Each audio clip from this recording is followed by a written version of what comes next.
let's move on to principle number 4. And again, if you have any ideas, comments, or questions, go ahead and drop them in. In fact, maybe I should just check real quick and make sure there's no new comment that popped in. Okay, there we go. So we're going to go to principle number 4, which is ask yourself how they can be reached through you. Now, here's what this question doesn't say. And this is what I was challenged in this chapter, because when I first read that question, my first thought was, okay, how can young people be reached? And I started to think about all these different ways that young people can be reached. And then it was like, wait a second. These are different ways that I want to give.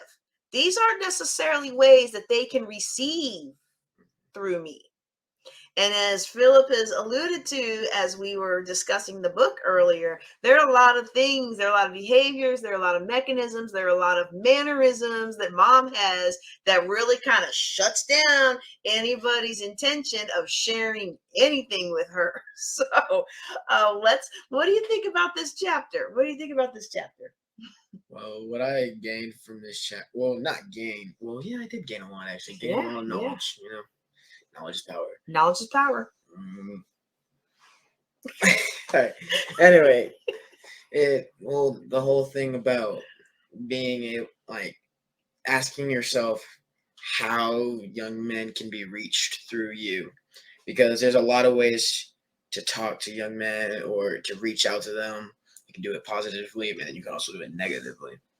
And while most people most men have that whole tough guy act, lots of negativity, not all. Yeah. Because some negativity is negative, reaching out to you negatively is required. But most required? That's what you said. I said required. Well, most of the time, whenever you reach out to someone or attack someone negatively, just pushes them farther away. You're not going to be able to reach them. And it's just, you gotta, find what ways, get to know them, find what ways work for them to be able to reach to them, get them to open up to you. Okay. It's tough because we're not difficult. We're not confusing. Mm-hmm. We're just stubborn. We're stubborn. Oh, see, girls are the confusing and the girls are confusing and guys are stubborn. You heard it first here from Philip Wiggins. We're simple. Oh, really? We're stubborn. Simple but stubborn. That's a book title right there. It's hard to reach those. Wait. Let's see. If guys are simple but stubborn, what are girls? Confusing but amusing. I just made that up. That doesn't work. Never mind. Move on. Let's move on. Okay. Well, okay. So when we think about how they can be reached through us, one of the things that he really encouraged us to do was to reach back to the time when we were kids and what was it that we needed, what was hurting us, and what would have helped us. And when I think about that, honestly, when I was a kid, all I wanted was for someone to just listen to me. I'm like my littlest one is now. He's got an abundance of stuff to say, and it's just a lot. And he comes up with these things that are so complicated and so confusing because he's super smart. And I'm glad now someone ministered to me a long time ago that my kids were gonna be super smart. And since I had been losing babies quite often, I had several miscarriages, I was comforted not only in the fact that I was going to have kids, but it was going to be kids plural, right? I was so comforted about that. But what they prophesied was that they were going to be so intelligent that people were going to think they were crazy. They weren't crazy. They were just super intelligent. And that word 20 years later has allowed me to really meet my little one where he is, because when he goes into these complicated things, I'm a smart cookie, y'all, but sometimes I'm like, what? Okay, I got to keep track of this because he's going to expect an answer. He's going to expect an answer. He's going to expect me to follow. And after a while, I might be, hon, you're being too complicated for people. You got to distill it down and make it a little bit more simple, right?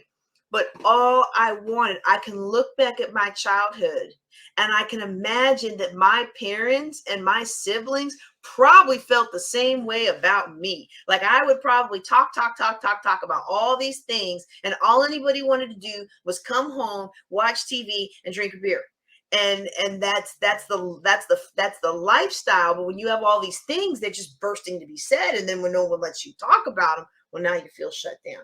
So that's what I thought back to when I read this chapter.